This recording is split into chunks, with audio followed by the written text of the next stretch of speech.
নয়াদিল্লিতে বাংলাদেশ হাইকমিশনে হিন্দু চরমপন্থীদের হামলার চেষ্টা ও হাইকমিশনারকে জীবন নাশের হুমকির তীব্র প্রতিবাদ পররাষ্ট্র উপদেষ্টার। ভারত সরকারের ব্যাখ্যা প্রত্যাখ্যান।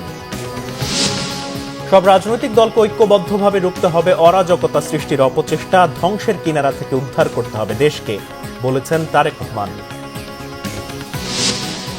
গণমাধ্যমে হামলা জাতির জন্য লজ্জার, বলেছেন সালাউদ্দিন আহমেদ। তারেক রহমানের প্রত্যাবর্তনকে গণতন্ত্র শক্তিশালী করার কাজে লাগানোর আহ্বান। নির্বাচন ফেব্রুয়ারিতে হবেই দৃঢ় আশাবাদ জামাত আমিরের। বললেন ষড়যন্ত্র করে সরিয়ে দেওয়া হয়েছে হাদিকে, খুনিদের ধরতে সরকারের পদক্ষেপ সন্তোষজনক নয়। নির্বাচন প্রতিহতের চেষ্টা শক্ত হাতে মোকাবিলা করবে আইন শৃঙ্খলা বাহিনী, 3 বাহিনী প্রধানের সাথে বৈঠক শেষে জানিয়েছে ইসি। দেখছিলেন ক্রাউন সিমেন্ট সংবাদ শিরোনাম, এবারে বিস্তারিত। শনিবার রাতে নয়াদিল্লিতে বাংলাদেশ হাইকমিশনে ভারতের উগ্রবাদীদের হামলার বিষয়ে দেশটির দেয়া বক্তব্য প্রত্যাখ্যান করেছেন পররাষ্ট্র উপদেষ্টা তৌহিদ হোসেন। তার অভিযোগ, হিন্দু চরমপন্থীদের নয়াদিল্লিতে কূটনৈতিক সুরক্ষিত এলাকায় ঢুকতে বাধা দেয়া হয়নি। বাংলাদেশের হাইকমিশনারকে সেখানে প্রাণ নাশের হুমকির তীব্র নিন্দা জানান তিনি। রিপোর্ট ইমরুল কায়েসের। নয়াদিল্লিতে শনিবার রাতে একদল উগ্রপন্থী বাংলাদেশ হাইকমিশনের সামনে বিক্ষোভ করে হামলার চেষ্টাও চালায়।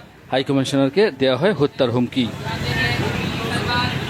ভারতের পররাষ্ট্র মন্ত্রণালয়ের মুখপাত্র রণধীর জয়সওয়ালের দাবি, ময়মনসিংহের দীপুচন্দ্র দাসকে হত্যার প্রতিবাদে 20-25 জনের একটি দল এই বিক্ষোভ করেছে। বাংলাদেশ হাইকমিশনে তাদের হামলার চেষ্টা অস্বীকার করেন তিনি। পুলিশ বিক্ষোভকারীদের কিছুক্ষণের মধ্যেই সরিয়ে দেয় বলে দাবি জয়সওয়ালের। তবে ভারতের দাবি প্রত্যাখ্যান করেছে বাংলাদেশ। পররাষ্ট্র উপদেষ্টা তৌহিদ হোসেন বলেন, যতটা সহজভাবে ঘটনাটিকে তুলে ধরা হয়েছে বিষয়টি তেমন নয়। উগ্রপন্থীদের সুরক্ষিত কূটনৈতিক এলাকায় নির্বিঘ্নে আসতে দেওয়া হয়েছে বলে অভিযোগ তার।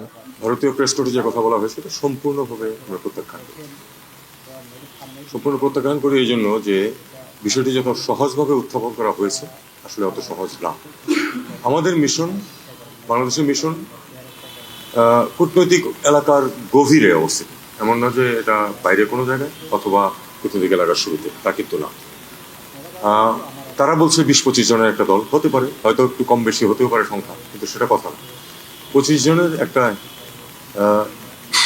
হিন্দু চরমপন্থী সংগঠনের 25 বা 30 জনের একটা দল এত দূর পর্যন্ত আসতে পারবে কেন একটা স্যানিটাইজড এলাকার মধ্যে? তার মানে তাদেরকে আসতে দেওয়া হয়েছে, তাইলে যেভাবেও তারা আসতে পারার কথা না কিন্তু নর্মালি। এবং তারপরে সেখানে তারা দাঁড়িয়ে যে ওই শুধু ওই কি হিন্দু নাগরিকের হত্যার প্রতিবাদ স্লোগান দিয়ে চলে গেছে তা না, তারা আরো অনেক কিছু বলেছে, সেটা আমরা জানি। এবং আমাদের পত্রপত্রিকায় যে রিপোর্টটা আসছে সেটা কিন্তু তারা বলছে যে মিসলিডিং, এটাও সত্য না। আমাদের পত্রপত্রিকায় মোটামুটি সঠিক রিপোর্টই এসছে, যেটুকু আমরা তথ্য পেয়েছি। আমার কাছে প্রমাণ নেই যে তাকে হত্যার হুমকি দিয়েছে, কিন্তু আমরা এটাও শুনেছি যে তাকে হত্যার হুমকি দেওয়া হয়েছে। বাংলাদেশের মিশনে পর্যাপ্ত নিরাপত্তা না দেওয়া হলে কার্যক্রম সংকুচিত করা হবে বলে জানান পররাষ্ট্র উপদেষ্টা। এখানে ব্যাপারটা শুধু কিন্তু যে তারা এখানে এসছে দুটো স্লোগান দিয়েছে তা না, এর ভিতরে কিন্তু একটা পরিবার বাস করে, হাইকমিশনার এবং তার পরিবার কিন্তু ওখানে বাস করে। তারা কিন্তু থ্রেটেন্ড ফিল করেছে এবং তারা কিন্তু আতঙ্কিত হয়েছে, যে কারণ অ্যাডিকুয়েট সিকিউরিটি ব্যবস্থা ছিল, 2 জন গার্ড ছিল, তারা চুপ করে দাঁড়িয়েছিল। কাজে এটাকে আমরা মনে করি যে আরেকটু বিফ আপ করাটা সত্যিকারই ওই দেশের দায়িত্ব। একজন বাংলাদেশি নাগরিক নৃশংসভাবে খুন হয়েছে, এটার সাথে মাইনরিটিজের নিরাপত্তাকে একসাথে করে ফেলার কোনো মানে হয়। পররাষ্ট্র মন্ত্রণালয় বিবৃতি দিয়ে এই ঘটনার প্রতিবাদ জানিয়েছে এবং আমরা আশা করব যে এই ধরনের পরিবেশ আর কখনো সৃষ্টি হবে না। ইমরুল কায়েস, বাংলা ভিশন, ঢাকা। বিএনপির ভারপ্রাপ্ত চেয়ারম্যান তারেক রহমান বলেছেন, সামনের দিন ভালো নয়, দেশকে ধ্বংসের কিনারা থেকে তুলে আনতে হবে। দেশে যারা অরাজকতা করতে চায় তাদের রুখতে হবে। এজন্য বিএনপি ও সব রাজনৈতিক দলকে ঐক্যবদ্ধভাবে কাজ করতে হবে।